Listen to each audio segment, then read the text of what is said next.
Hey guys, welcome to Eclipse Education. तो जैसा कि आपको पता होगा, बिहार जीविका के अंतर्गत ब्लॉक प्रोजेक्ट मैनेजर का कुछ दिन पहले सिर्फ कट ऑफ जारी किया गया था।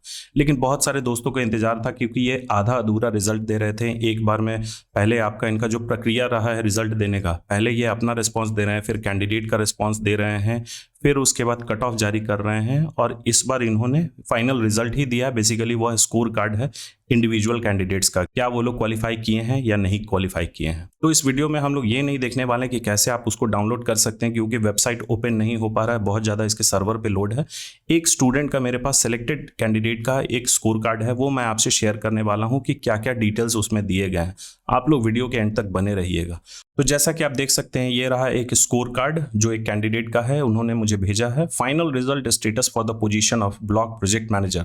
अब इसमें हम लोग देख लेते हैं कि क्या क्या चीज़ दिया गया है। सबसे पहले यहाँ स्टूडेंट के पर्सनल डिटेल्स हैं, जैसे candidate name, application number, roll number, father's या फिर हस्बैंड्स नेम। फिर डेट ऑफ बर्थ है, जेंडर यहाँ दिया गया है कि फीमेल है, ये कैंडिडेट एक फीमेल है। कैटेगरी तो ये ईबीसी क्लास से बिलोंग करते हैं। और बाकी यहाँ पर्सनल डिटेल्स की एग्जाम सेंटर कहाँ था और एग्जाम डेट, तो 24 नवंबर 2025 को इनका एग्जाम था। जिस चीज़ को हम लोग देखने के लिए वेट कर रहे हैं कि वो स्कोर कार्ड कैसा होगा, तो यहाँ देखिए 3 चीज़ दिया गया है। सबसे पहले कैंडिडेट के द्वारा कितना मार्क्स ऑब्टेन किया गया है नॉर्मलाइजेशन के बाद, फाइनल रिजल्ट स्टेटस और सिलेक्शन कैटेगरी।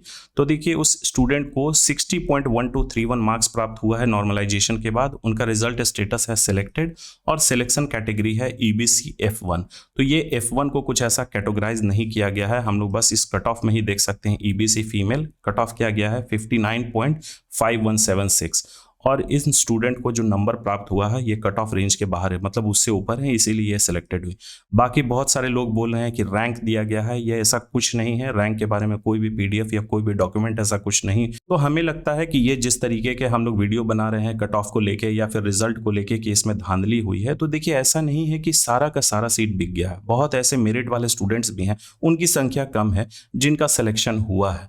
तो अब किसी के बारे में आप जजमेंट देना कि नहीं इनका सीट खरीदा हुआ है या फिर ऐसा हुआ है, वो गलत होगा। वो देखिए जिनका सिलेक्शन नहीं होता उनके लिए बुरा तो लगता है, क्योंकि वो मेहनत करते हैं। बहुत सारे ऐसे स्टूडेंट्स हैं, मैंने प्रूफ के साथ भी दिखाया कि उनका 61 मार्क्स आ रहा है, 62 मार्क्स आ रहा है, लेकिन फिर भी नॉर्मलाइज करके उसको नीचे कर दिया जा रहा है। एक स्टूडेंट का 63 मार्क्स आ रहा था जो कट ऑफ रेंज के बाहर थे, highest cut off 62 point something है, ये 62.3790, इससे भी ज़्यादा उनका मार्क्स था, लेकिन फिर नॉर्मलाइज करके उसको कम कर दिया गया। वो यूआर जनरल कैटेगरी में थे, इसीलिए वह क्वालिफाई नहीं कर पाए। तो बाकी यहाँ आप देखिए ये जो इंस्टॉलमेंट वाला सिलसिला है उसको भी जारी रखा जीविका ने। आप यहाँ देखिए नीचे नोट में दिया गया है कि कट ऑफ जारी हो गया, फिर उसके बाद स्कोर कार्ड जारी हो गया। अब ये फाइनल सिलेक्शन सुनिश्चित नहीं करता, ये क्या सुनिश्चित करता है कि बस आपका रिजल्ट स्टेटस क्या है, सिलेक्टेड है। उसके बाद फिर डॉक्यूमेंट वेरिफिकेशन होगा और डॉक्यूमेंट वेरिफिकेशन करने के बाद फाइनल लिस्ट तैयार किया जाएगा। तो अभी भी चांस है कि आप डॉक्यूमेंट वेरिफिकेशन में छट सकते हैं, क्योंकि ये सेकंड लाइन जो है ये क्लियर उसके बारे में दिया गया है कि डॉक्यूमेंट वेरिफिकेशन में जो भी आपने डॉक्यूमेंट इस फॉर्म को भरते वक्त, अप्लाई करते वक्त आपने अपलोड किया था, सेम वही आपको प्रेजेंट करना होगा। जैसे एसडीओ लेवल का एनसीएल मांगा गया था और ये डोमिसाइल सर्टिफिकेट, एकेडमिक्स जो भी होता है, तो मेनली जो प्रॉब्लम होती है वो एनसीएल में ही, क्योंकि बहुत सारे लोगों ने आरओ लेवल से सीओ लेवल वाला ये जो कैटेगरी होता है एनसीएल, उसको उन्होंने अपलोड कर दिया था। लेकिन ये बोला गया था स्पष्ट रूप से कि डॉक्यूमेंट वेरिफिकेशन के टाइम आपको एसडीओ लेवल का ही एनसीएल सबमिट करना होगा। उसके बाद फिर कुछ दिन के बाद यहाँ देखिए इंस्टॉलमेंट वाला जो सिलसिला है, मैं बोल रहा था कि अब जो डॉक्यूमेंट वेरिफिकेशन का है डेट, वह कुछ दिन के बाद जारी किया जाएगा। आप लोग बीआरएलपीएस के ऑफिशियल वेबसाइट के साथ बने रहिए फर्दर अपडेट्स के लिए। अब स्टूडेंट्स के मन में यही चीज चल रहा होगा कि क्या सर वेटिंग लिस्ट भी जारी किया जाएगा। अब टोटल 73 सीट्स हैं, उसके एवज में ये रिजल्ट भी दे रहे हैं, ये भी बेतुका तरीके का कि पीडीएफ नहीं जारी कर रहे हैं कि कितने स्टूडेंट्स ने क्वालिफाई किया है। ज़रूरी थोड़ी है कि जितना सीट्स है उतना ही स्टूडेंट्स क्वालिफाई करेंगे। बहुत सारे ऐसे स्टूडेंट्स हैं तो उसके लिए वेटिंग लिस्ट जारी किया जाता है। अब सपोज करिए कि डॉक्यूमेंट वेरिफिकेशन में कोई स्टूडेंट छट जाते हैं, वो डॉक्यूमेंट नहीं प्रस्तुत कर पाते, तो उसके एवज में आप वेटिंग लिस्ट को तो जारी करना चाहिए था। ऐसा भी उन्होंने कुछ नहीं किया। बहुत सारे स्टूडेंट कमेंट करके पूछ रहे हैं कि सर क्या वेटिंग लिस्ट भी जारी किया जाएगा।